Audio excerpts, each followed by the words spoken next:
Bom dia! Começa agora mais uma edição do programa Atitude, comigo, Meg Barros. Hoje o programa é especial. Teremos uma entrevista com o deputado estadual Edmilson Rodrigues, que vai conversar com a gente e com a população aqui do bairro do Guamá para prestar esclarecimentos, esclarecer dúvidas, responder perguntas da própria comunidade. Bom dia, deputado. Bom dia, Meg. Muito obrigada pela sua presença aqui no programa Atitude. Eu que agradeço poder conversar com você aqui no Atitude, num programa assim que tem posição. A gente tem uma linha. Por favor, dos mais humildes. E o senhor é um representante do povo e nada mais justo que o senhor vir até aqui para conversar com a gente e com a presença das pessoas da comunidade que vão dar realmente o referendo de tudo isso que a gente vai conversar.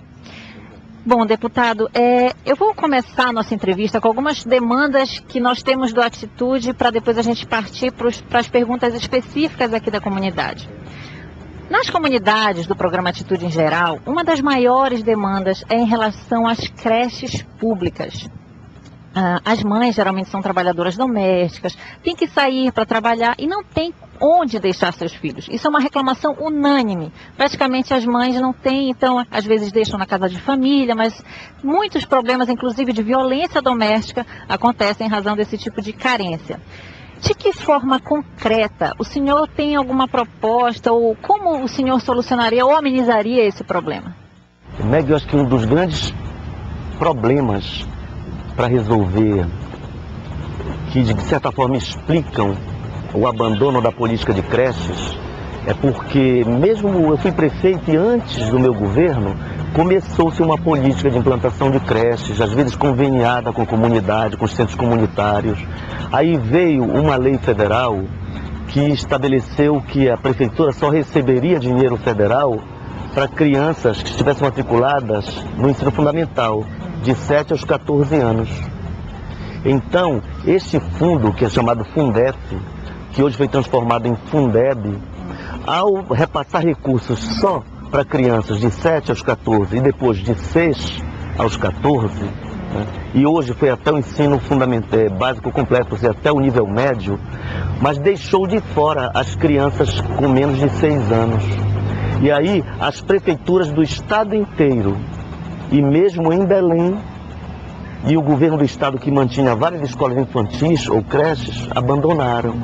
Então, na época que eu fui prefeito, nós implantamos em vários bairros, inclusive nessa região, no Barreiro, por exemplo, a creche Herê, que foi premiada pelo Banco do Brasil, mas ficou insuficiente. Esse é um grande desafio. Deixa eu lhe perguntar, existe uma previsão de verba do PAC para a construção de obras? Inclusive, o governo passado disse que haveria uma construção de 2.000 creches no Brasil inteiro e que 200 e alguma coisa seriam destinadas a projetos de creche no Pará. Mas não existem projetos de creche. Quem seria o responsável por propor esses projetos? É a prefeitura?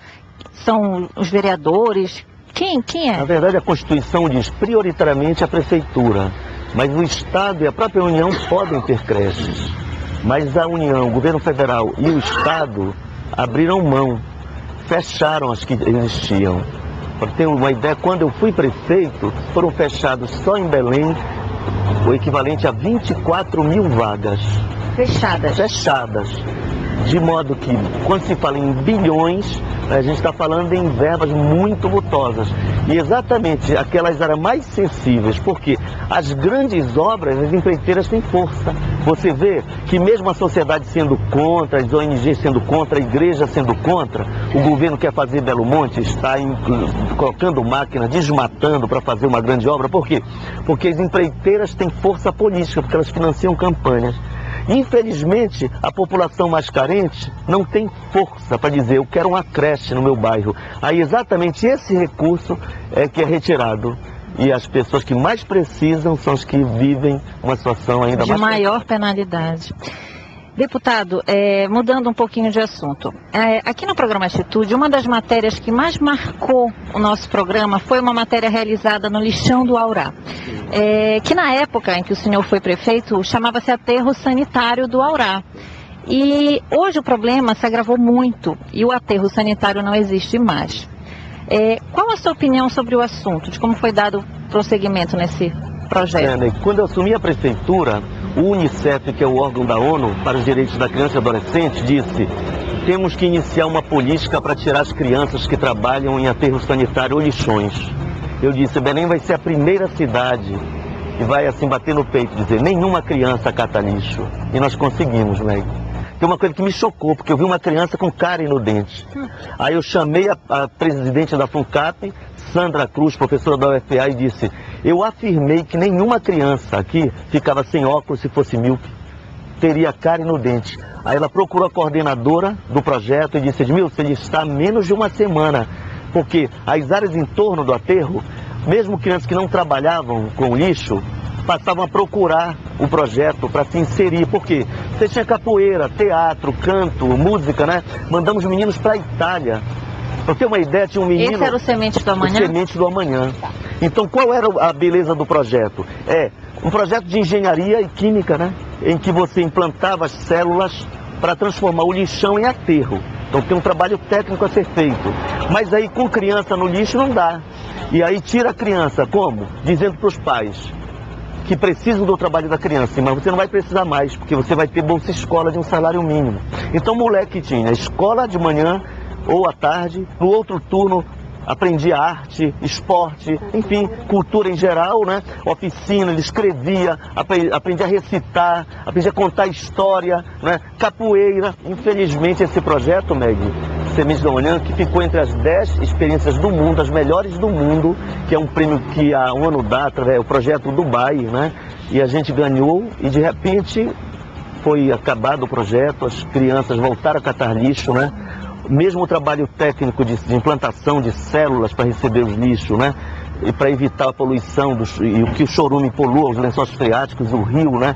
E com isso polua a nossa água. Tudo isso acabou. Infelizmente o Ministério Público entrou com ação, mas não conseguiu reverter. A Justiça cruzou os braços e as crianças estão lá se cortando, adoecendo, morrendo, né? É uma tristeza ver que uma política tão importante acabou sofrendo um retrocesso por falta de sensibilidade das autoridades. É triste, né? É muito triste. Bom, infelizmente a gente vai encerrar nosso primeiro bloco. No próximo bloco nós vamos tratar dos assuntos aqui da comunidade do Guamá e as pessoas vão poder fazer perguntas. A gente vai para um rápido intervalo comercial, a gente volta num minuto.